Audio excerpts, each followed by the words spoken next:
We have no Scaz, no Mo, but Meg Jones. And we're lucky enough to be joined by two-time Olympian Abi Burton. We're on Zoom, and I just went, shall I neck a pint of gravy for everyone? Unprompted. You grab your pan and you neck it. I'm blessed with the genetics that my family have given me. I'm big and I'm strong. I wanted to help inspire young girls. If they are a bit bigger, be proud of that. I have some days where I look at myself, but then I try and remember who I am and what I can achieve and what my body's actually been through. How different would it have been if you'd fallen ill when you were weighing 60 kilograms? Don't want to sound dark and bleak, but I would have died. 1 in 1.7 million, but she's come out on the other end and is thriving. Oh, so this is what we have to do to get a pound. Got to kiss the gates and come back. Not yet. It's like Bomb Squad, but on her own. One job, get on the pitch, turn the ball over. I can't wait to see you in a Red Roses shirt. I want to be one of the best back rows in the world. Me and Meg are going to be the dynamic duo of the Red Roses coaching Hey, team. I'm going back to Tenerife. I got a Spice Girls gig.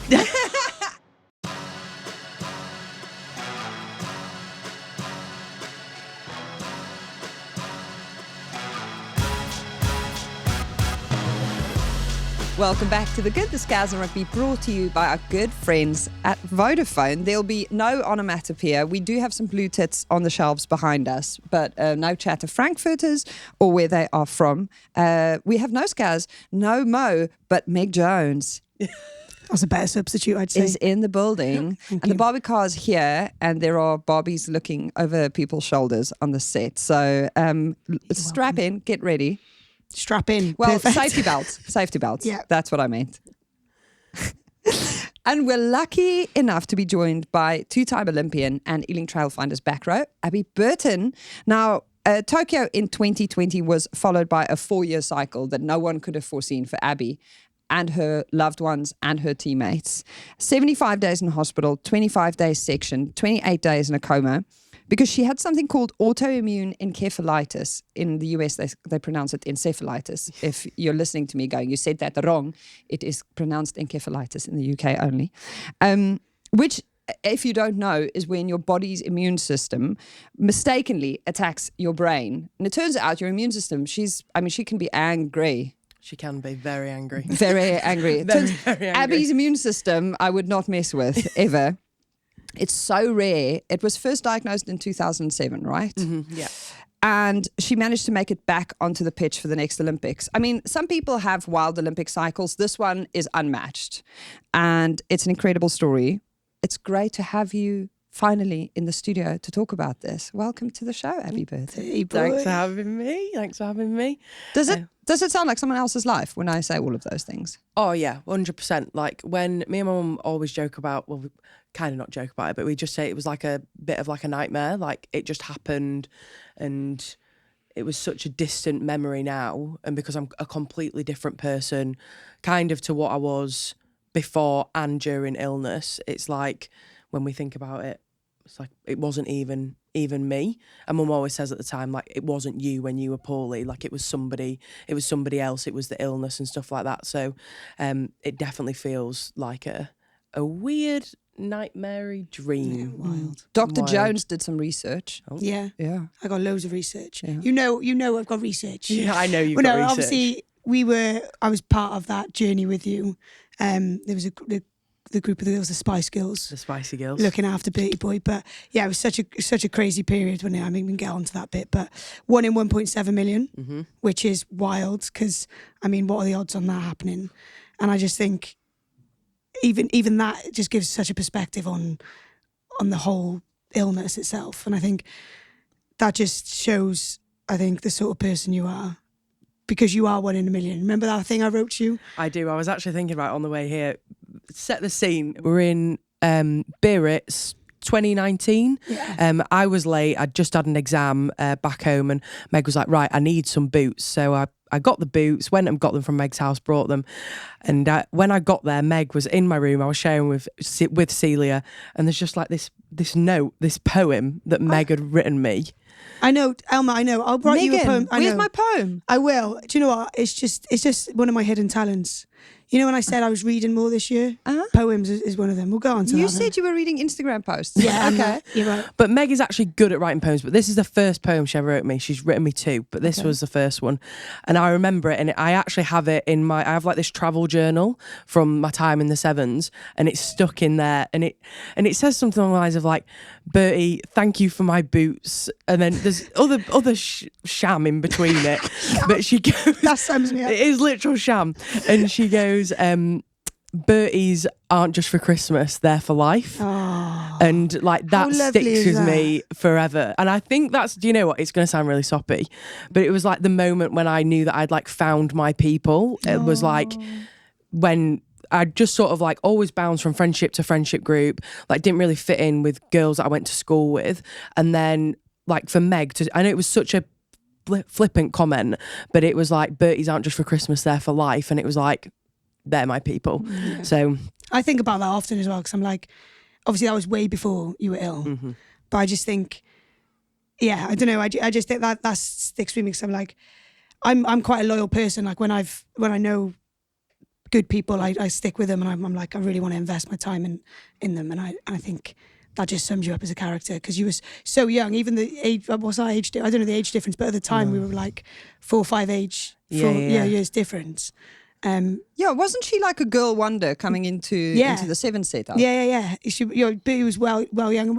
I think this is the other thing as well. We formed our friendship obviously on rugby and stuff, but because Burty was young, we would sometimes get frustrated, like, oh my God, Burty's like, why is she doing that? But forgetting that this girl's only 18, and being like, oh yeah, she's literally just come out the womb. So of course her perspective on things are going to be slightly different to how we're seeing it. But it's just, that's just how it was. But so you were recruited into the Sevens setup from Gloucester-Hartpury from college. Yeah. So literally, I had my last A-level exam, and I had a missed call on my phone, so I rung it back. It was like, hey, it's Simon Amor. Hi, Simon. Hi, Simon. I was like, hello. I'd never met you before, but okay. And like the week before, we'd been on like this Sevens meeting about what the programme was going to look like. I hadn't been included in any sort of Sevens. I thought, great, I'm going to maybe get to do some development Sevens or something.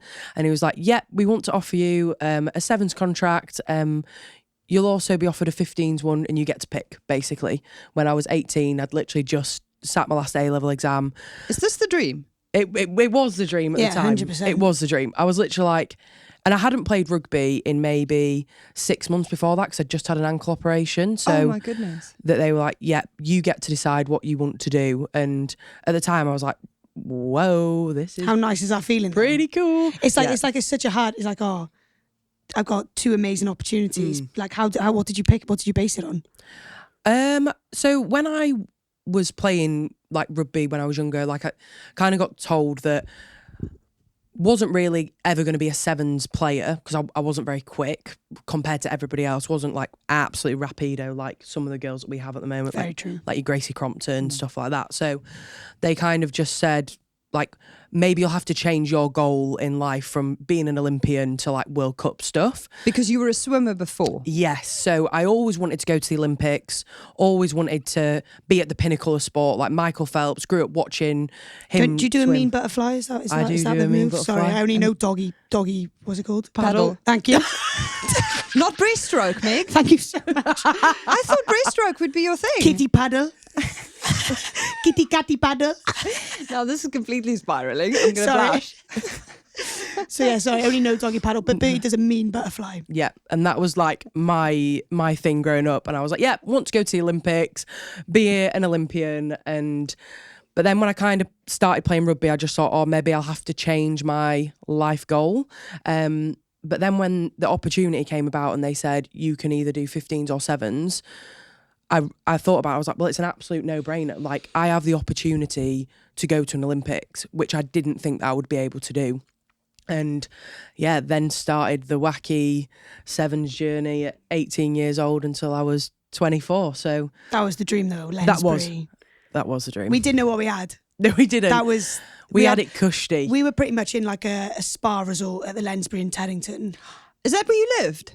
No, not lived. Sorry, we didn't. We were in there from like 8 a.m. till 3 p.m. Oh, wow. So we all lived locally. You lived in Teddington. But just for people who don't know, when the All Blacks come to town, this is where they stay. That's where everyone wants to be. Yeah. Everyone wants to be at the Lensbury. Yeah. But yeah, we loved it. But yeah, obviously, I think some of the members, the old school members, didn't enjoy having us rummage through the changing rooms while they're trying to have a lovely spa. And we're like, oh, how was that session, girls? Yeah, good session.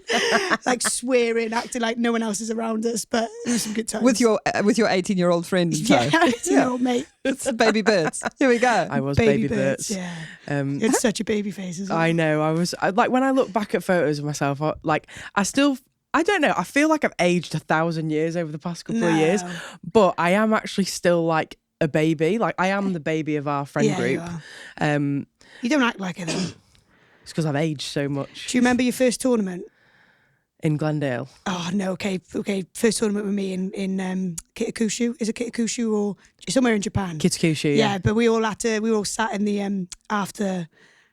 Oh, I knew you were going to tell the story. What happened? Okay, so you're in Japan. You're in Japan. Baby Bertie's played her first tournament. Yeah, was that the one No, it wasn't the one we won. We came second in. The one we came second. Oh, was it Kitakushu, that one? Yeah, Kitakushu came second. Okay, so we just came second. It was our first World Series where we'd even medalled. Oh. And kind of got, Boom. as an England We've sevens arrived. squad. Yeah. Yeah. Amazing. So we were all absolutely buzzing. And it was also like we had this new young team in. We had Ellie Kildun, Burty, Emma Hardy, who else do we have? Helena Rowland, all very young girls who are now like, smashing it up. part of the From Teddington to the rugby. top. Yeah. Yeah. Yeah. There you go. Get that on the headlines, Daily Mail. So yeah, Burty's, we've all like every nation has to bring someone up to the stage because we all do our after party with each other, a few drinks, XYZ, some food. And we're like, right, Burty, you're the youngest, you get up there. So we get up there, loads of cultural stuff, like really, Japanese are doing an amazing thing. Ruby Tui actually gets up there, she starts speaking Japanese, amazing, so wholesome. What a lovely time to be alive. And then it comes on to, right, England, like, what have you got for us? Like, share some culture, what can we do? Bertie's there. She's like, right, everyone grab their pan. Right, you grab your pan. Grab it, grab your pan. And everyone's like, yeah, got my pint. Like, right, you grab your pan. And you neck it. You neck your pan. And then she's there chugging. I'm not very good at necking, so I won't chug that. But she chugs this pint. And everyone's kind of like, I think in all, to be honest, I think everyone is in awe. Because they're literally going, all right, okay, yeah, happy days. So everyone does neck their drink, to be fair. Then you've got the French doing some dancing, whatever. But yeah, Burty, that set the tone for me. Yeah. And I think that just summed it up. And we've got I got a video with Ilona Maher as well. Do you remember? In Toulouse, same year. Oh, yeah. I'll get it up now. This is Ilona before Olympics fame. Yes, Yeah. Ilona, best mates with us. But she must have busy DMs now. But she, yeah. I no. just on like, it's just when I've had a beer, basically, I just go a little bit wild. I'm a bit more tame now, but... Are you? She's like our Jaeger queen. You know those girls that go around with the shots, right? But he's there going, love, over here. Love. And then she's like, how many of us? 2, 4, 6, 8. 10 Jaegers, please, love. And it's like, this honestly is the best. Yeah, to be fair. Best but wild thing when you're just going out for like a quiet We one. were just going for dinner. Yeah. And next thing. Just one. Next Should we thing. just go for one? No, Bertie's on the Naked. Honestly, neck it. on the naked train. Literally. But it was so, like, when I actually think back to it, like, the people who, like, run the town of Kitakushu, like, they're all, like, up there in their suits and stuff like that, and I'm literally there just... on this stage with a pint in my hand, Naked. get everyone, one person from each nation, up you get, you're doing a boat race on the stage, and I was like, And grab a pint and I love the description of like, this is how you neck a pint. Yeah. Like there was no like, you need to get this down you quickly. It was just like, pint, neck it down the throat. sorry, Bosh. just on that, Bertie also has an obsession for gravy. Obviously, because she's from Not Yorkshire. gravy. Gravy. Yeah. And Bertie just used to make, was it you and Emma Hardy who just used to make like jugs full of gravy and just like drink it? Drink it. What do you mean? It's just apparently a Yorkshire thing to do. Yeah, well, it's basically like, I like gravy a lot. But I mean, I like gravy too. Yeah. But But I love gravy. Like, I could have gravy on like every meal. Yeah, we if get I you wanted like to. it, Elma, but do you love it? Do you love it? Do you love like gravy? toast. So Can I have it on toast? when you say you drink it, like what does that mean? So Meg's referring to, we like basically had it was like one of our first meetings after COVID where we were on Zoom. People were like, we're trying to make each other laugh and stuff like that. And Forgot it was on Zoom. And I just went, shall I neck a pint of gravy for everyone? Unprompted. Unprompted. Unprompted. Yeah, everyone was just kind of, do you know when you just sat on the Zoom, it's awkward at the beginning, you're all just sat there like, and it's like, I know an icebreaker, shall I neck a pint of gravy?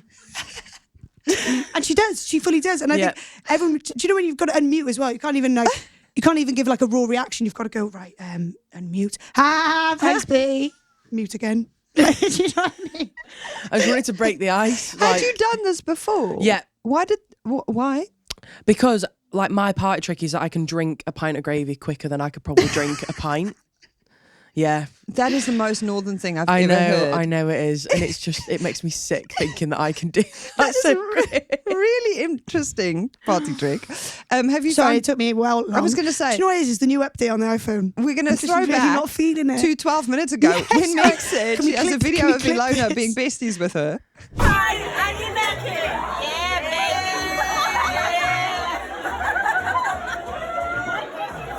That was Ilona before the Grab film. your pint and your naked. And your neck it. That same night, to be fair, I did carry Ilona down the street over my shoulder Yeah, and you did some running technique for Naya Naya. Tapper. Yeah. Wow. Because Naya was like joking that I can't run very quick. And she was like, right, let's No, get she was you. really trying to help. She was really trying to help. She was wanted like, to show some she wanted to give some technique for Burty. But this obviously after a few pints. So yep. And she was just like, she's going, it's the arms. Because I'm literally like this, like trying to run really quick down the middle of the street.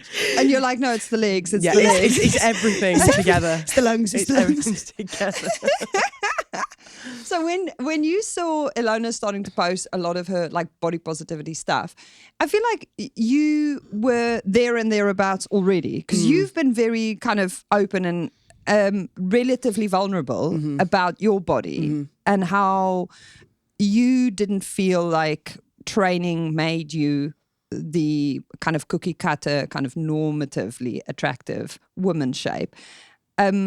Talk to me about that journey and being the 7 superstar baby Burts. Yeah, like when I was growing up, I did not feel comfortable in my own skin at all. Like I was surrounded by women who were a lot smaller than me, who didn't play sport.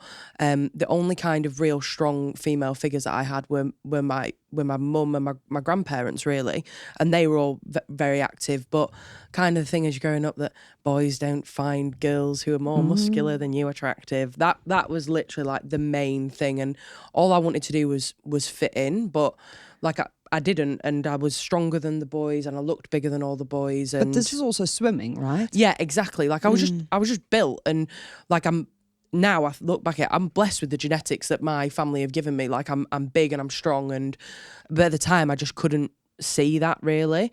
So then when I went into the 7s and I kind of felt really comfortable in my skin, I just thought of how can I put myself in a position to help girls who were feeling the same as what I felt.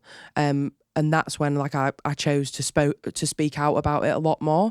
That your body's kind of made for a purpose, whether that be your purpose of the day is going to work and going to be a doctor or a nurse, or it's going to play rugby, or it's literally being able to pick your kids up from school and come back home. Like your body is made for whatever your environment wants it to be like. And that was one of my big things that I wanted to just get out there for people, that rugby players, we all look different, but also like we want to achieve the same goals, and it's always going to be different. Yeah, I always wanted to try and show that for people. When you were selected for the Olympics, there was this shoot that you did for the Telegraph. And the Telegraph wrote, Abi Burton was very specific about what she wanted to wear for her portraits. I'm holding the portrait up here. She's keen to wear a crop top decorated with Japanese cherry blossom, and the pattern symbolizes what she hopes will be her journey to the Tokyo Olympics with GB7s. But of more significance is how much of herself the garment reveals while she stands outside on a chilly, blustery morning in Acton. Talk to me about this decision to celebrate but also show off, because it's powerful and it's inspiring. Yeah, I I just wanted to show people that like I am comfortable in my own skin, and that like being muscular and being broad, and like I'm not the skinniest rugby player in the world. I'm not absolutely rigged up. Even when we were in the sevens, I was never the slimmest or the most athletic, but I was strong, and I feel like that photo portrays like my strength and the power that I have, and I wanted to help inspire young girls to feel like that they, if they are a bit bigger and but they're strong, like be proud of that, show it off. Like you don't have to be the most rigged up person in the room. If you're strong and that's your strength, show it off. Burty was very strong. I think you obviously still are, but even when you're like 18, yeah. What would you like power clean and stuff like that? Like just for context, like 95 kilos. Yeah. Like I can. Burts was not a baby. No, Baby Burts was not a baby. She was strong, but that was the thing that I was good at. Burts. Bulldozer Burts. She was coming for you.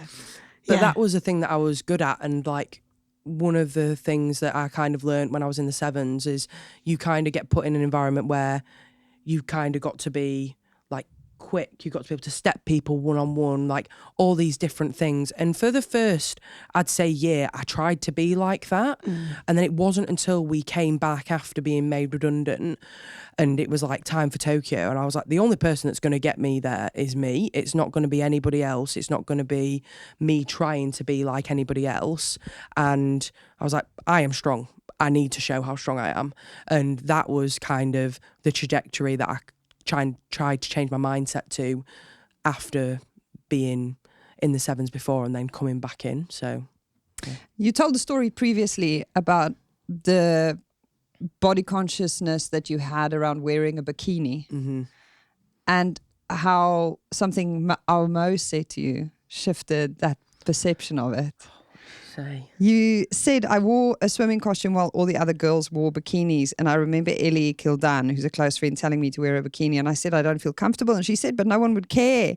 And then I sheepishly walked downstairs in my bikini and I spoke to Natasha Hunt and told her I felt self-conscious because my skin folds were higher than everyone else's, and she said no one cared what I looked like as long as I performed well on the pitch. And for her to say that to me was everything I needed. And then I decided that like when you have people who are around you who are your idols and who you've grown up with watching, and then they turn around and say to you, it does not matter what you look like. Like that was everything to me at the time. I was so afraid to, like, I remember which tournament it was that when that happened, actually. It was when we'd gone to Elche and I literally had my Speedo swimsuit on and it was disgusting. It was like this black Speedo swimsuit. And I literally remember going to her, like, I can't walk downstairs like without this on. Like I'll feel so embarrassed. And obviously people around me who could help me out at the time, Mo being one of them. And like if I didn't have those people around me then, I probably wouldn't have been able to do something like that, going down the line. I'm just saying, what's the story you tell yourself? Because unless you had an impact, like an actual direct, to people were saying like, oh, about your body when you were younger growing up, was that one of the key things, or is it a narrative in your head that you tell yourself and a story that you tell yourself, like that I don't look like this, that's why I feel uncomfortable? Or yeah, I think it's a bit of both. Like, so when I was at school, the girls who I were in my friendship group there was only two or three of us who did sport. One of them did football, one of them did squash, and then I played rugby. The rest of the girls didn't do any sort of sport.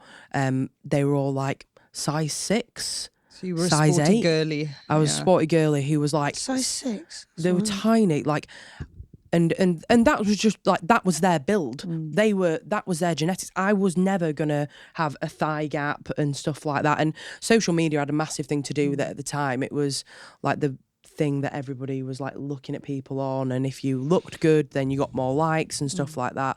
And it's kind of a narrative that you tell yourself that I'll look better if I look like that, and like, why can't I look like that? And boys used to pick on me saying that I was fat and call me Flabby Abby and Flabby Whale and stuff like that. Name him, I'll have him. I should have him on the podcast. Oh, you're running me straight. But it's so funny because like when I think about that time and I look at photos of myself, I was tiny. I was so small. Like right now, I'm the heaviest I've ever been. Well, maybe not the heaviest, but I'm heavy, I'm strong, and like I'm powerful, and I love my body. And fair enough, I have some days where I look at myself and I go, oh, not too sure. But then I try and remember like who I am and what I can achieve and what my body's actually been through over the past couple of years. So it's a bit of both. It's a bit of what other people tell you, but also what you tell yourself at the same time. And that's just a product of years and years of like having like body dysmorphia when I was younger. So, but I'm proud to say that I'm at a point now where like I can kind of read the signs if I'm going down a bit of a negative spiral, which a lot of people still do who have had like body issues growing up. That's what was so empowering when the Sevens girls, was it before France, before the Olympics, did the Bluebella campaign. Celia, Eddie Boatman, who was the other one? Jasmine Joyce Butchers. That Bluebella lingerie campaign divided opinion because people said, why are we taking this step back into sexualizing our bodies when all we want to do is talk about how empowered our bodies make us and how it's functional and how it does a job? What was your feeling on the reaction to that? At the time, it was kind of like, if the girls feel confident and feel comfortable doing it, they can do whatever they want to do. And like, I thought they looked amazing. Like, yeah, class. Like all three of them, they looked great. They looked strong and they looked powerful. And it was just like the messaging around the campaign. Like it wasn't to do with this is going to get more people involved in rugby. Like that wasn't the messaging around the campaign. The messaging around the campaign was like that we're powerful athletes and we can dress and look whatever we want to look like. It wasn't to do with the perception that the media was changing it into.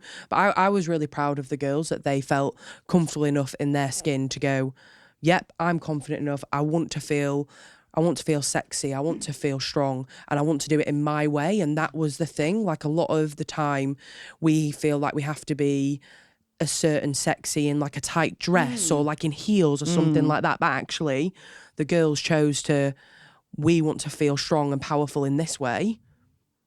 Let them do it. Yeah. I think that the bit that confused me was like, I was like, yeah, like the first initial reaction was like, yeah, do it. Like obviously I'm with Celia, so I was like, yeah, that's class. Like go and do what you need to do.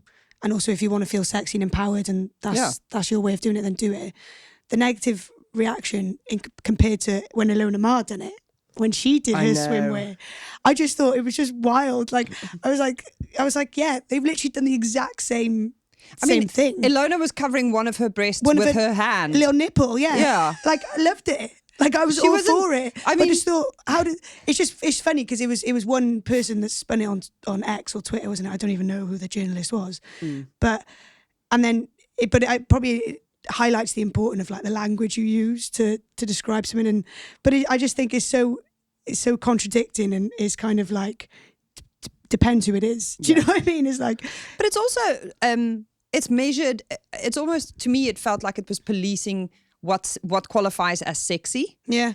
And that women who wear lingerie have to be built a certain way. Why are these girls with their like absolutely ripped rugby bodies standing there wearing lingerie? Lingerie models need to look like type A. They can't look anything else. Like that's some of the subtext that came out of it for me. And I was like, based on who? Like there is a whole group of people who would be attracted to this kind of body, this kind of strong, functional, fit, really athletic build is appealing.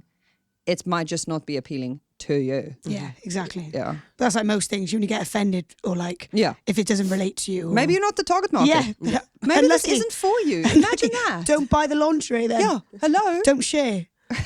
But yeah, there was, The thing that I found funny is that, like, for years we've posted photos in our budgies and stuff like that. And like, so I'm in my bikini, like, literally, some of the photos that me and C used to take in Dubai were literally like turned around with our bums, like, literally. And then as soon literally. And then before it was an actual before thing. it was a thing. But as soon as someone puts lingerie on, it's like a completely different thing. And I remember I actually had the conversation with my mum about it, and I said, but it's like just wearing a bikini. Yeah. And she was like, well, yeah, you are right, to be fair. And I was like, yeah, I know I'm right. Like, sorry, I know I am. But Yeah, turns out. It literally just is, and it was just spun in such a weird negative way, just because like lingerie is a sexualized thing, but actually like it's an empowering thing. It's not. It isn't always to do with a sexualized manner. But also, why can athletes not have a whole like sexual identity alongside an athletic identity? Like, Snaps. we don't expect anyone who's an attorney to not have a sexual identity as well. It's like, why are we policing women? Why do they only have to be like inspiring role models? Why can't they just also be humans? Yeah. Like, hello, the full experience of being, yeah.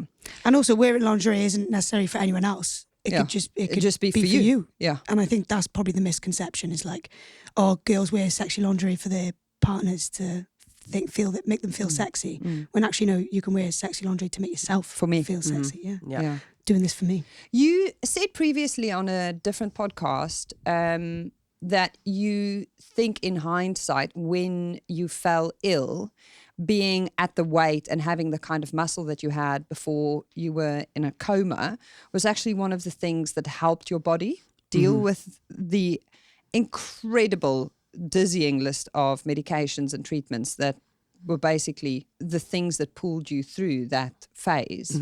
How different would it have been if you'd fallen ill when you were weighing 60 kilograms as opposed to...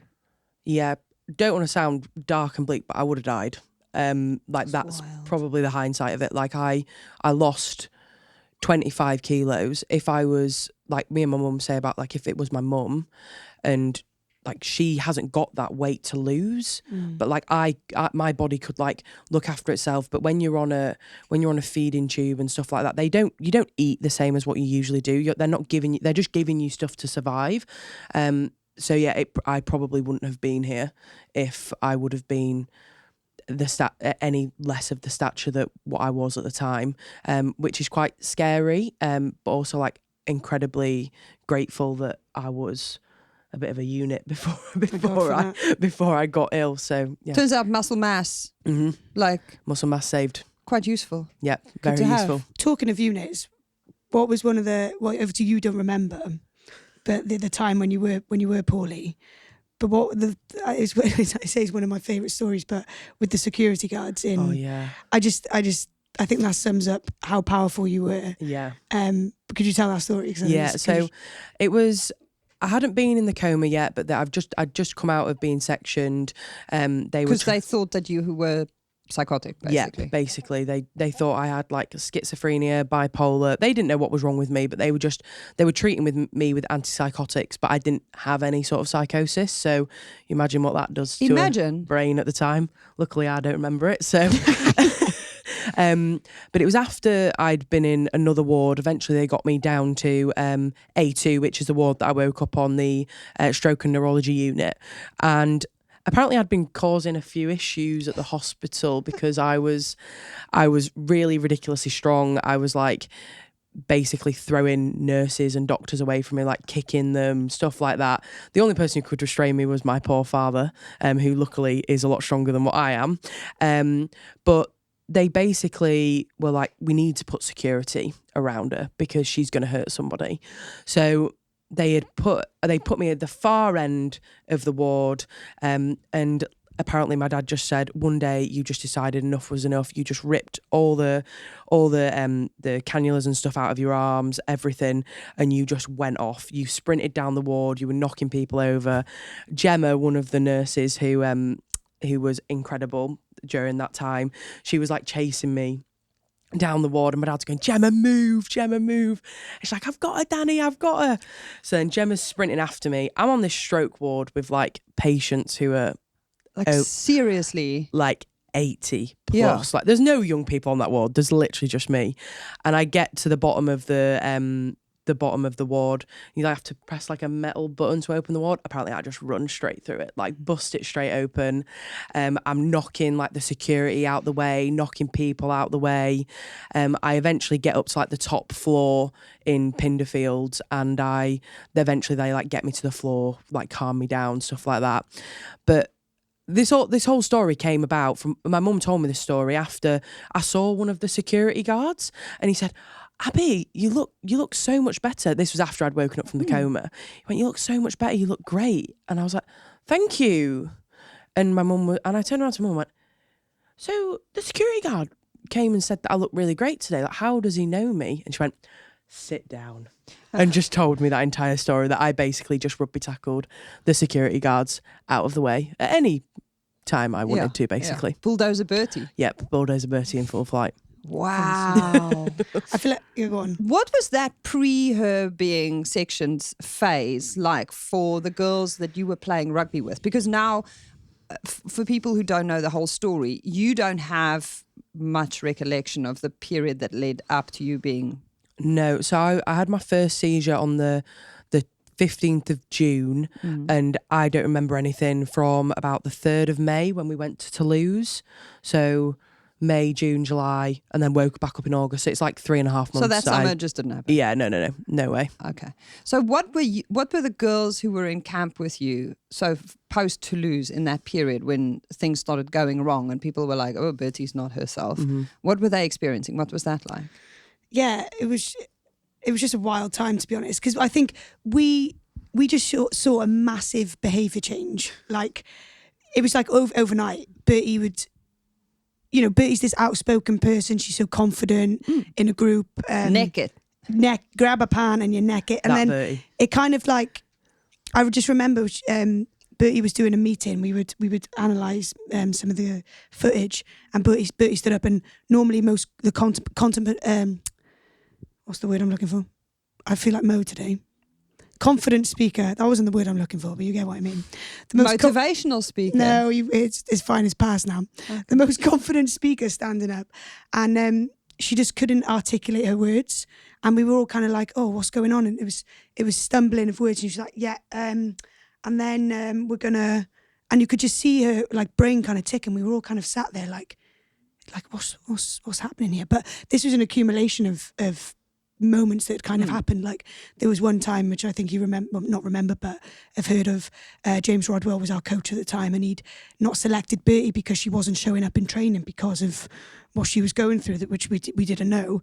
And Bertie would always fight back on feedback. You know, you would always want to know how to get better. That's what Bertie's super strength is how do I get better then? Okay, what can I do? And he told her, you won't be selected for this tournament, and she just went, okay. And then drove home. I just got up and drove home, which again is the scariest thing of driving home in the whole thing. But we can get on to that. And I think for us, we didn't know because no one knew. Yeah. And I think my initial thought was like, oh, has she gone on like a mental health spiral, similar to what the hospital obviously thought when you'd been sectioned, etc. And I think you just, in that moment, you're just kind of like, how can I help? You know, we'd sat down with her. I remember Abi Brown had gone in and spoken to Bertie and been like, what can we do to help you, Bert? Like, what do you need? And she's like, I don't know what I need. Like, do you know, like, yeah. She just, sometimes I feel like this. And then we were like, oh, okay. But there was just a massive behaviour change in our Bertie boy, and we just couldn't quite put our finger on it. And then, yeah, it was just so much background. It was like, you would then... sections, you were then put into hospital, and then Bertie would always try and ring us on FaceTime. She would try and FaceTime us, because again, it must have been so scary for Bertie. I know you can't remember, but at the time you must have been so confused of like why you were in the hospital. I think maybe you can say a little bit about that, but why you were in there, because I think you were going through waves of like, oh, I feel normal again, I'll ring the girls and see what we're up to. And then she would just, it was really sad because she'd be on the phone and she'd just kind of go into like a seizure, which I didn't know was at the time. And I think I remember just being in the gym in Twickenham with Celia, and we were like, what is going on? Like, this is not right. How do we help? Yeah. How do we help her? Because you just feel so helpless at the time, really. And I think that's why everyone felt like around you. Yeah, I know. But it's just such an incredible story because of where you are now, and obviously we can look back on those times and kind of see where we've got to. But it was just such the unknown, and we were going into the Commonwealth Games at the time as well. Yeah. And that's when I can't remember pinpoint time, to be honest. It's kind of like a numb feeling, but you'd been put into an induced coma in order to help you. Help your body recover, because you're obviously trying to fight everyone, which sums Burty up, by the way. Yeah. Fighting everything. Turns out, fight or flight, fight. 100%. But Very fight. That's Burty. Yeah. That's Burty will fight to the end, you know, for anyone and herself. And I think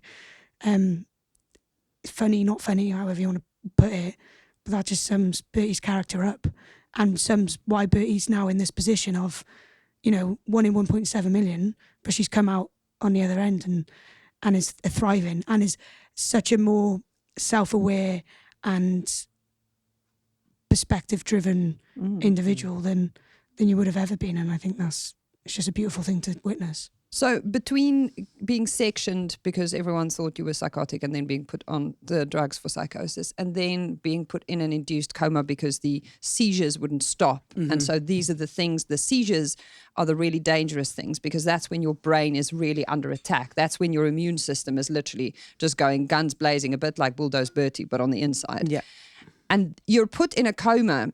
At one point in the coma, they gave you chemotherapy.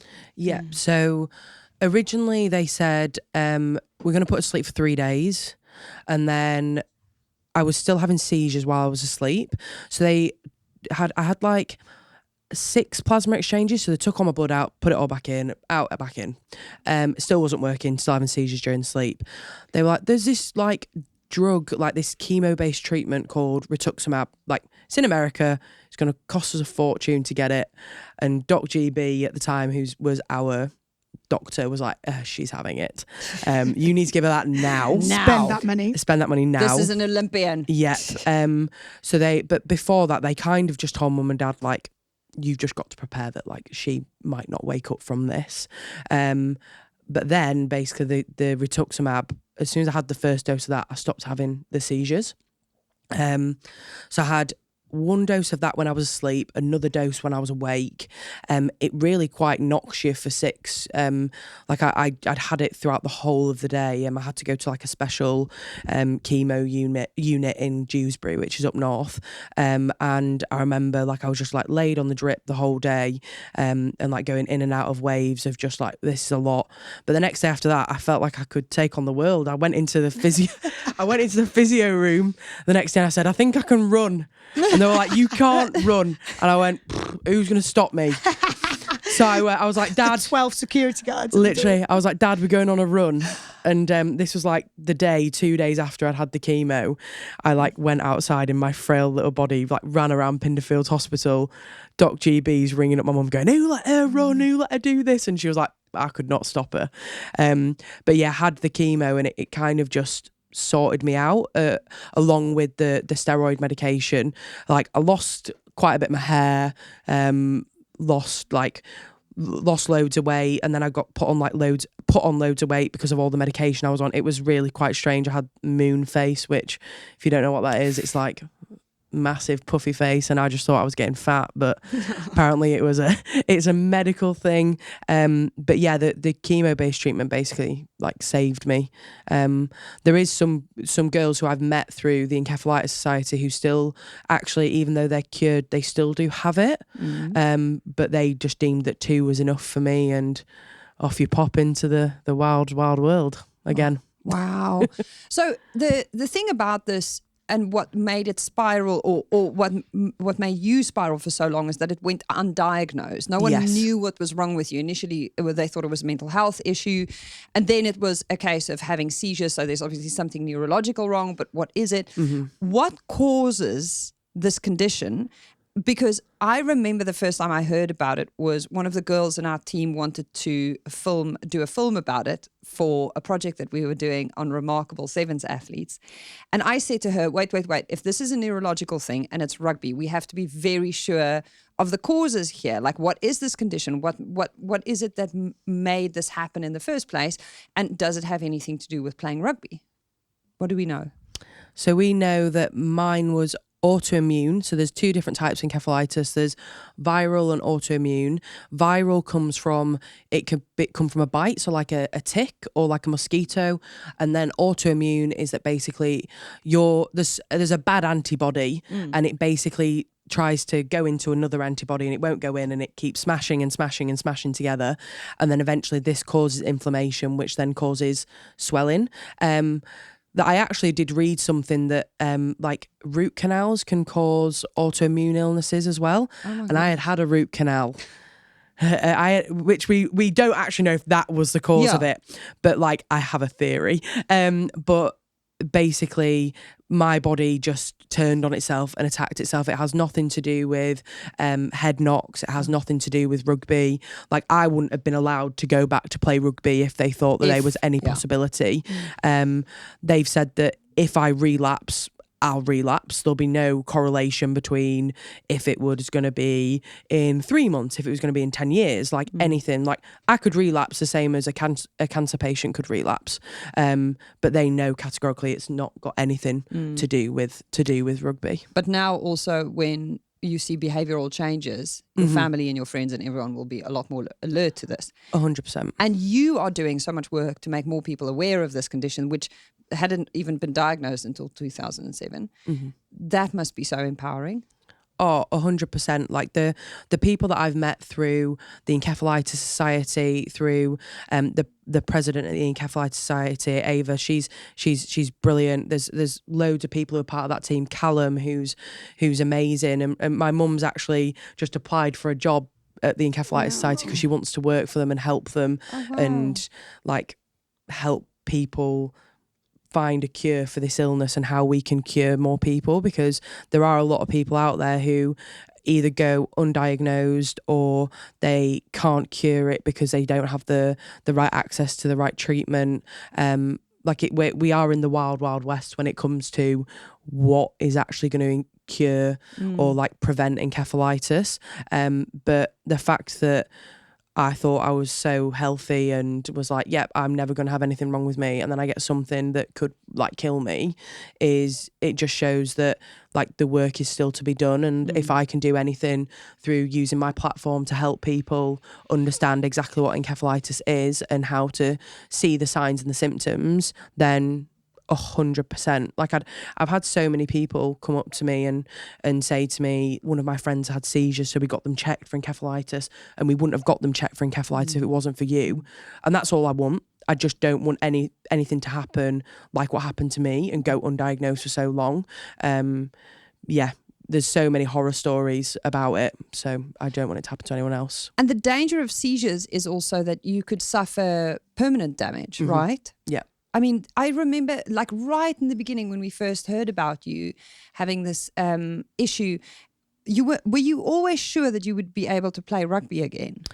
No, so they weren't sure when I woke up. Like the first thing I asked was like, can I go to the World Cup which was literally in, It was like a month. Was it 2 months? 2 months. September, wasn't it? September, and they were like, no, Abby, No. you can't do that. You've been in a coma for a month. And I was like, oh, right, okay, well, when can I play? And they were just like kind of looking at me like, we don't know. Like you can't really walk or talk or do anything at the moment. But the main thing that they were worried about was like, would I be able to cognitively function properly ever again? Like at the time, I couldn't really talk properly. Like my hands were constant shakes. I couldn't write. I couldn't really read. You basically I got taken back to like what you are when you're really young. You were like a toddler. Yeah, couldn't really do anything. So I went through like loads of like therapy. It's called OT, Occupational therapy. Occupational therapy, and like moving bricks and writing. And one of my tasks when I was in the hospital was like I had to go up to the WH Smiths and write down how much a chocolate bar was, and like my mum gave me some money and I had to go and do it, and I had to prove that I could pay for things on my own, and I was allowed out of hospital on day release, as I call it, to take my mum and dad for food, but then I had to go back to hospital after that. Like it was a really lengthy process to see if I was able to look after myself or not, because I was so independent before.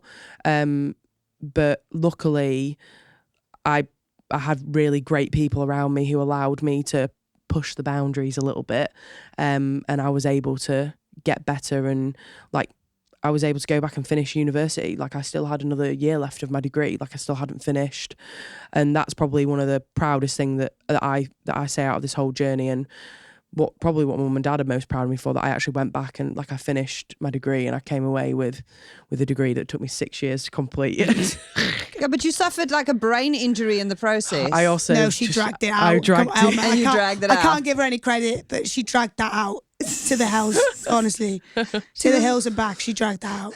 I feel like I was part of that journey, to be honest. To be honest, the 6 girls. years. Come on. Do you know what I mean? The girls basically have part of my degree in their bio description on LinkedIn. So true. Burty's undergrad. How much different are you now from pre-coma Burty? What do you call it? Illness Burty? What do you Poorly. like? She says Poorly. poorly. Poorly. Poorly. But I feel like Poorly. poorly is a bit of an understatement. Poorly sounds like you have a runny nose. Yeah, you last week. Yeah, literally. Like me over the Christmas episode. Yeah. Just a little fuzzy. I would say that I'm a lot different, but I still have like the same quirks that I used to have. Like still think I'm quite funny, which I was before. Yeah, She's also a graduate, but I mean, She there is, are yeah. other things that have happened. But I'd say that like my perspective on life has changed so much. Like I don't take anything for granted anymore. I think that especially in my first couple of years in the sevens, I just thought, yeah, like this is amazing. And like going to Tokyo was incredible and stuff like that. But actually, I think I just took the experience for granted, and I took life for granted, and I took the people around me for granted. When you wake up from a coma, like I remember the first time I saw my mum and dad, I was like just crying. First time I saw my brothers, it was like I didn't realise like how much love I had for certain people around me. First time I saw the girls, it just gave me this like I can't waste what like new life I now have. It could be taken away at any point. Like I could relapse again and I would have to live with whatever new reality I had. But I've just learned that life is what you make of it, and you can't take it for granted, and you just have to put everything into it because it's so short. I think it's just all around made me a better person. But also give yourself credit when you were, I say, before Paul the Burt, like you were young and you'd been given such an amazing opportunity. You didn't know any different. It's like it was kind of one of those things. But yeah, I think I think my biggest thing is how now attentive you are to like showing love. Yeah. And like that's not that you didn't do that before, but I feel like now you make such a conscious effort to show love because of how important love is in the world. Because I mean, the first thing you wake up to is your mum and dad, and that's all you feel is love, isn't it? And I think that's what you want to replicate. And you definitely show that with your friends more, which is, you know, speaking from my point of view, you definitely hold space for love and care and to connect. Like Bertie sends more texts now, which is really lovely. Oh, that's nice. Elma, don't get those watery eyes on me, man. I'm sorry. You I were know. just speaking from the heart there, and I was quite touched. Well, How did it change you as a rugby player and your relationship with the sport? Like, why come back to rugby? Like, you could have done anything with your new life. swimmer. Could have done that. Michael Phelps. Changed my relationship with rugby. It made me not put as much pressure on it and just be like, I'm just going to play this for the fun of it and see where it goes now. I knew that I wanted to prove to myself that I could go to another Olympics. That was always the goal. And that never changed when I was ill. Like, we didn't win a medal in Tokyo. I knew that I wanted to go and try and win a medal again, and just prove to myself that I could do it. I was like, if I can do it, it can prove to anybody that they can come back from anything and do it. It was kind of a bit of a selfish thing, but also I wanted other people to realise that like no dream is too big. I'd say that part of you hasn't changed. That's always been. Yeah. You've always been like that, haven't you? Like, Yeah. even you've always set out what you wanted to do. I think when you're a bit younger, obviously, it's harder to maybe understand what it is you want. But you've always had that fight. You've always wanted to get feedback. You've always wanted to be a better person. And I think that's what's made you But obviously now you have that perspective and that adversity to kind of hold on to. But I think you've always had that. I'd say that one of the biggest things is like I don't let the feedback be like Dictate the be all you. and end all anymore. Whereas before, if like someone would give me like negative feedback, that would really knock me for six. I'd still try and prove them wrong. Yeah.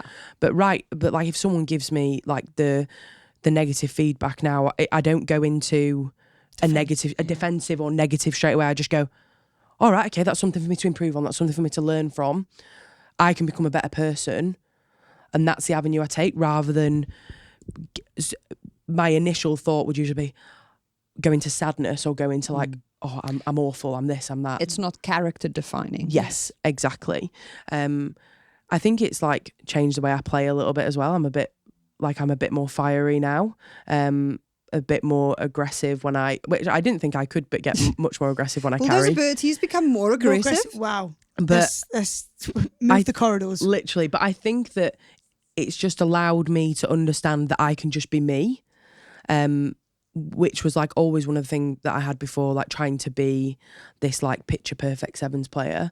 But like I've learned from illness, from the body image stuff, I can just be me, and that is good enough. And I can come on for 35 seconds of a sevens match and get 2 turnovers. Exactly. That was Bertie's like. I mean, what a flex. Yeah, That that's was good. That's literally my perfect thing. flex. Yeah. Nothing better than getting the ball back from 35 seconds. in 35 seconds. Exactly. What a perfect combo. One job, get on the pitch, turn the ball Get over. the ball back. Okay. Get us the ball. Like, okay. You don't need to do Big anything else. It's Get the ball. fine. It's like bomb squad, but on our own. Literally. Yeah, literally single-handedly bulldozing.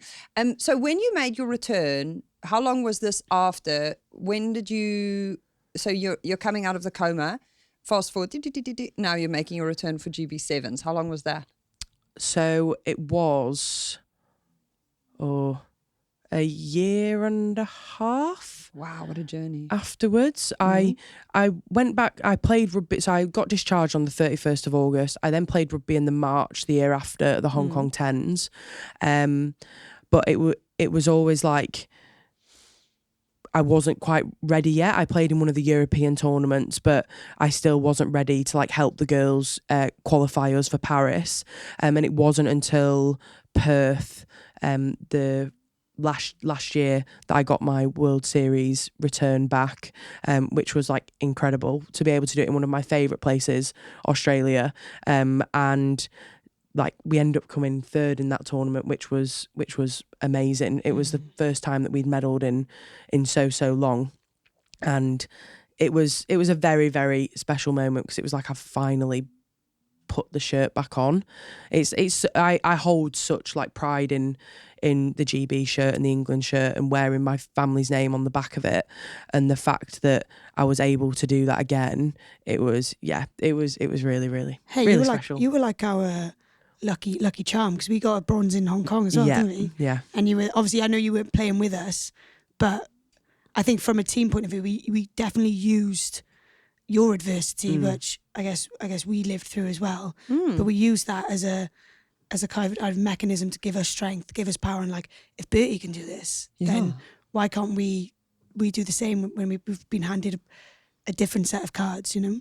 To then see her make her return and be able, you and Abi, Meg Jones, co-captains, to present her with that shirt, that experience was obviously filled with so much emotion. We saw some videos of it. What was the message that you gave? Can you remember? I wrote Burty another poem. Another poem. Yeah. Oh, so this is what we have to do to get a poem. You are. You have to die and come to life. Gosh. Okay, I'm never getting one. You've got I'm you've got to never go getting to a the pearly poem. gates Oh, and come okay. back. Yeah. Okay. Got to kiss the gates and Yeah. come back. Not yet. But I think that just also shows the love and care we had for Burty. Like, we knew that she had way more to give and she wasn't at her best yet. But there was so much hope and such a clear vision for Burty that it was only natural for us to get behind and be part of that. So, yeah, that was a real honour, to be honest, and quite a highlight in my career. The poem, not giving the shirt to Burty. The poem. Yeah. Do you know what? I tried to find the poem the other day, and World Rugby have taken the sound off of it. Oh, So I can't copyright. find Classic. it. Do you know what it is? I've put in a copyright for it. I couldn't find started it. printing. I was like, Well, like when you're looking through your say less Instagram, Burty. and we need to find it. What, this old thing? Oh, this old thing. Oh, She's still got it on her notes. 28th of March, 2023. there we go. at 10 to 10 at night, cowboy time. That's the only time I can clearly operate. I mean, hello. That's when it all comes out. It's the magic hour. Would you like me to read it? Yeah, give us a dramatized performance. Don't cry again. Well, I might cry. No way. All right, I won't cry. Don't look at me. Don't look at you. Abi Burton, you are 1 in 1.7 million. Yep, that's our Burt. It's been long overdue, but well worth the hurt. It's not often you see someone defeating the odds. But remember, Kitakushu, Euros? Yeah, there must be some sort of god. Your physicality, the turnovers, and the goosey have all been missed. I hope being back out there has been everything that you have wished. I know there isn't the finish line. In fact, we are nowhere near. The world stage is still waiting for you. Let that be clear. The girl from Castleford, the one with a dream. You are back where you belong, and that's with this team. We love you, Burty. This weekend, we play for you. I hope when I play, a little bit of Burty shines through. It's that last bit gets me every time. But we did. I know you did. You did. We so did for Burty, Hong Kong. You did in Hong Kong. I actually convinced myself after that I was lucky charm. You were 100% lucky. We never flew with 13, but after then we did. We did. Burty was coming on every tour regardless. Every tour. Because of the lucky charm. Literally, I was. I appreciate you. I appreciate you. Oh, that's amazing. Now, on that very heartfelt note, we skimmed over something right at the start that I cannot resist. Who are the Spicy Girls? Spicy? The Spicy Girls? To be fair, that's like... That Can is you what guess? you'd call a tribute. Are you baby? No, Which I'm one's not, the ginger I'm one? Not, I'm Ginge. Are you the gin? Yeah, so I've got Ginge undertones. Yeah. It's just very platinum at the moment. Very platinum at the moment. Celia's Scary Spice. Yeah. Leopard print. No Peony. surprise. I'm, you'd be surprised, Sporty Spice. No way, Megan. Yeah, I am. Never. Yeah, it's something about me, I don't know what it is. Do you wear a crop top? Can we see your abs? Yeah, oh, Elma, hold on. Buy me a coffee first. You naughty, naughty girl. There's actually a photo of us. There is a photo of us. As Fully Spice Girls. dressed. Okay. No, not, well, no, do you know what happened Dressed. is we went to Tenerife on a little like warm weather training. We had a week off basically. So I go, let's all go on holiday. And we went into this bar, bearing in mind it's like mid-March, I think. So everyone is literally at home in the UK. But other than the retired out in Tenerife. And we went out to this bar and everyone was like, oh, it's the Spice Girls tribute act. It's the Spice Girls tribute act coming in. No And we were way, like, Meg. but we looked at each other, we looked around and we were like, girls, we could literally be the Literally. Spice We are Girls. the Spice Literally. Girls. We had Abi Brown. Who was Abi Brown? I don't know. I don't think But you're sporty. Em's- I think M's sporty. No, Em's You're- baby, no. Or M's Oh, baby, yeah. Em's yes. baby. M's Emmy baby. Ren's Yeah. baby. Yeah. Abby Brown is Posh. Yeah, Posh. And then I'm sporty and then she's scary. Right, so this is a photo of the Spice Girls. Okay. Those are the actual Spices. There's actual Yeah. Spice Girls, and then this is a photo that we remade. That is actually uncanny. This one. They thought we were like just getting set up for the stage. But in fact, we just wanted to go on stage. Well, to be fair, Abby Brown was getting the oldies up and she was getting them dancing. Summer of '69, yeah, she loves that Psyched. one. Yeah, she does. Me and some guys. She does the whole literally thing. gets on her knees and she's like, Yeah, she does. Yeah, Love that. Very good. So after Tenerife, you go to the Olympics in France, in Yes. Paris. Yes. The real Olympics, not the one where you were in close contact isolation during the opening ceremony, like Yeah. in Japan. What was the real Olympics like? The 69,000 fans in the Stade de France experience. So it was a bit mixed for me because originally I went as a reserve and didn't know if I was going to play. Then when I got told I was 13th, it was like, I'm there, but I'm not quite good enough to be there. So, but then it's like you have to try and change that narrative around it because like the girls needed me. The girls needed people to ultimately to train against and also to step in when needed. And it was kind of the debate with my family, like, do we go out to watch? Do we not? And my mum was like, I'd never be able to give myself if you got to play and we weren't there. Because they couldn't go to Japan and watch you. Exactly. So they end up deciding, we're going to go. Olympic Village was pretty cool. Yeah, pretty cool. It then got to play in. First day, I didn't get to play, but we were still in like contention of getting to quarterfinals. Second day, we then played USA, and it was heartbreaking, like to sit in the crowd, and me and KP were sat next to each other, Kaylee Powell, who was the other reserve at the time, and when we lost, it was like absolutely gut wrenching, because I felt like me winning a medal was like out of my control, and that was taken out of my control completely. Like I couldn't have even helped. I felt so helpless at the time. But then on the third day, I got pulled in, and my mum and dad said when they saw me running out, my dad was like crying, which is so sweet. Like my dad's like, he is emotional, but he doesn't really show it that much. And they just said like it was the proudest moment, and to run out in front of that many people, like the girls had experienced it 2 days before, and then I'd ran out, I was full of caffeine, and I was running out in front of all these people. I was like, oh my God, this is incredible. And I remember just like being in the huddle, and I end up starting that game against China, and I caught the ball for kickoff, and I was like step off my foot, and I was like sprinting down the pitch. That was class, actually. Honestly, Kieran at the time, our coach, was like, God, we should have got you on sooner. I'm like, there we go. There we go. There we go. She was there to make a point. I was there to make a point. Point made. But it was just incredible. And then we walked around the stadium afterwards, when we just beat Ireland, and I was just taking it all in. I did walk around with Ellie though, and everyone knew Ellie and not me, and I was like, you take photos. Don't worry about it. Take photos, it's fine. She's selfish, don't worry about it. But the experience of just being around like that many people in a stadium like that, I was like, this is what I want every single time we play, to feel like it. Yeah, it was incredible.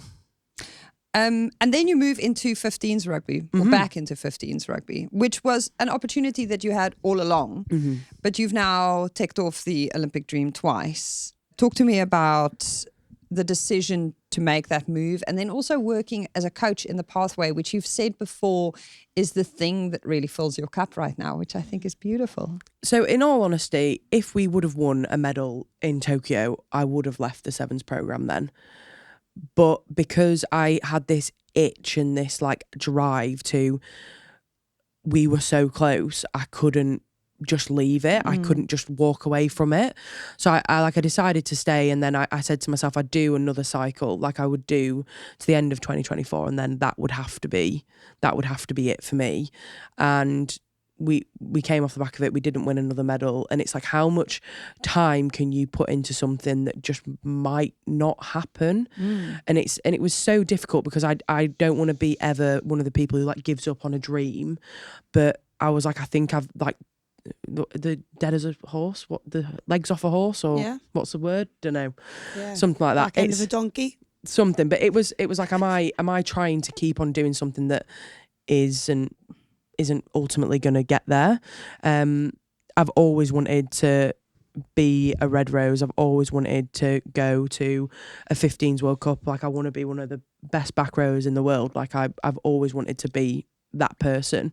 And when I was like, right, sevens, I've done what I wanted to do, like I need to go and do something else, was able to, I'd already built up my relationship with Giselle at Trailfinders over the first year of being there. And then ultimately I just went, yep, I'm going to come, I'm going to do it full time. And it was like it's the weirdest change of like training during the day on your own to now you're training evenings with loads of girls all around you. Like you never do anything on your own. Like I live in one of the player houses. Like it's probably one of the happiest that I've been in a long time. And alongside playing, being able to coach, like I'm a head coach at Brunel University, and I manage 60 girls, 5 members of staff. Like it's crazy, but I get to see the impact that I have on their lives every single day. What a great place to be honing this skill, because you're playing with Kate Zachary. Yeah. And she's also got coaching ambitions. Yes. So Kate, we're like a little duo. Do you call her Captain America? Sorry. I do not call her Captain America. I call her Captain Kate. Captain Kate, all right. Captain Kate. That'll suffice. Yeah. Or Whiskey's human. Oh, Whiskey. He's very sweet. He is. When Kate talks about how cute he is cute. And you have to appreciate now you got a doggy. I am a dog mum. They are dog dad. Dog daddy. But yeah, so like obviously Kate is Kate leads the charge at Trailfinders. Like, I want to be like a leader like her someday, and I take a lot out of like being around her and stuff like that, and we have a lot of conversations about Trailfinders. And then you flip it on its head when it goes to Brunel. I'm head coach there, Kate's assistant coach, but like it's very collaborative between us both. We want the best for the girls, and at the end of the day, Kate's been playing a lot longer than me. I've also been in like college and educational setups to help girls like be able to get the best out of playing rugby and doing education at the same time. Like I went through it, so we balance each other out really well, because I know a lot about the system and how I know I get the best out of these girls, and why you shouldn't spend 6 years doing your degree. Exactly. Yeah. But don't follow Burty. Don't follow me on the degree front. But like I learn a lot from Kate, and we balance each other out really well, and it's cool to be on the back row of one of the best back rowers in the world already, which is what I want to aspire to be. /centre. /centre. Both of you, to both be of fair. us. 12-13 combo. Yeah, literally. Imagine. Imagine. Could you imagine Kate Zack at 13, me at 12? We'd absolutely tear Ouchies. Ouchies. Ouchies. Bulldozer. Good luck, Tigers. Yeah. Every week, really. Well, I can't wait to see you either in a Red Roses shirt or coaching the Red Roses. Oh, hopefully the first one comes first, and then the second one. And when I finish. And the second one. I love that. Me and Meg are going to be the dynamic duo of the Red Roses coaching team. I'm going back to Tenerife. I got a Spice Girls gig. Sporty Spice is gonna.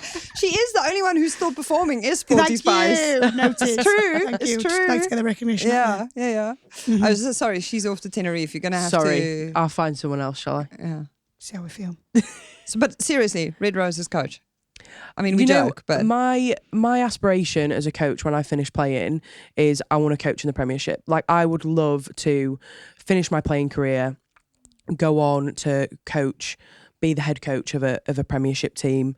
Like we've joked years and years ago. Well, not years and years ago, but we said like, wouldn't it be cool to coach the Sevens? Like I would absolutely love to coach an international setup, coach the PWR. Like to be honest, I don't think I would ever want to work in men's rugby, just because I feel like I relate so much more to women, and I feel like I can get so much more out of them. Like I've coached boys before, I just feel like I get so much more out of women. But yeah, that would be ultimately PWR coach. I would love to coach a Premiership team when I've finished playing. Like that would be my thing. That is in like 30 years, mind. Well, I say that because she's only about 12. I was going to say, Baby Burts still has Baby Burt a is still runway. playing. Baby Burt's still got playing time in her. We actually we joke about it at Trailfinders, and Shings, our backs coach, like when eventually we're going to make this duo into a trio, asking me about whenever I would want to coach, and I'm like, Shings, I've got about 10 years left, maybe. Yeah. 10? True, I'd say so. 10 years. But after playing, I would want to coach full time. We were talking about Sevens as a pathway the other day and how it develops you as a player. Do you sometimes regret, now looking back, because you've done your stint in Sevens now, if you look back now with what you know, is there a version of your journey where you would have wanted to go straight into 15s after college? Not one part of me thinks that I would have wanted to do that. Like, because Sevens as a pathway, like, developed my skill set beyond, I think, what a 15s program could have done. I think, yeah, I'd probably be a bit more of a line-out nose and a bit more of like know a bit more about the 15s game. But ultimately, I don't think my skill set would have been half as good as what it is now. Like I have the ability to play in the backs and the forwards. That I've got a pretty decent left hand pass on me. I would say so. 25 metres, I reckon. 25 metres, I reckon. That's decent. Moving. Yeah, not static. Not standing still. And I think if you utilise that pathway in the right way, which I have said to Giselle, Kieran and Joe so many times, if you can do basically what you did for me Ellie Kildunn, Helena Rowland. You look at the amount of girls that have come out of that year group to be really successful in their rugby playing career. If you can do that and put some real good time and effort into it, you will develop so many more young players coming through the system. Like the pathway would just be absolutely unmatched. It's vital for development of players. I truly believe that. No, I think a lot of people think of it being a 7s or a 15s decision. I think it's a 7s and a 15 strategy that you need to have. For like, there are a few players for whom the 7s game won't add anything, but a large chunk of a 15 lineup will probably benefit from at least some exposure and an and approach instead of an or approach in the long term. Yeah. Well, you learn independence from such a young age. Like, there's less people, there's less pressure on you in some respect, but you learn how to lead yourself, which I think is really hard to do when you're in a group of 40, 50 other girls with not a hierarchy, but an experienced group is so much harder. So yeah, you learn to lead yourself in such a different way. And you even look at the Roses now, the amount of people that have played 7s is, there's a huge amount. Yeah. Can we use it as a development strategy? I'd love to be able to do that. Put it all together. There's sort Coach it all out. Burts right there. Yeah. Make it work. Yeah. Here's coaching brain on. I saw her right there. Producer Meg, would you like to present our guest, Bulldozer Burts? I'd love to. Look at her eyeing it up. Bertie's got a thing for scrunchies, She absolutely loves Do you? scrunchies. Yeah. I wear them every day. Sorry, there's like 5 on her wrist. Do you know we're gonna watch whether you wear this one? I'm just telling you. So Bertie, as a memorable guest, we'd love you to wear this at your next Thank you very much. available opportunity. GSR Bonsi Scrunchy. know Limited what? edition. I'll wear it next weekend. Oh, Perfect. it's on. It's on and it's going Sounds on. good. Thank you very We're much. going to be keeping an eye out. Thank you so much. We are your fans. We can't wait to More than see a the fan. great heights you will still reach. And thank you for being so generous with a story that is, I'm sure, still sometimes really difficult to talk about because of the trauma that it caused for so many people that you love deeply. But the contribution that you make to so many other people's lives at this stage is like not even halfway there. So we can't wait to see what happens next. Thank you for having me. Thanks, Bertie boy. Always a pleasure. Always a pleasure. We've been The Good, The Scaz and the Rugby, brought to you by our good friends at Vodafone. The Good, The Scaz and the Rugby is a folding pocket production. And do you know who produces it? Shira Kilgallen. You have to sound excited about it. Oh, sorry. Shira Kilgallen. Yay! Love her. Shira.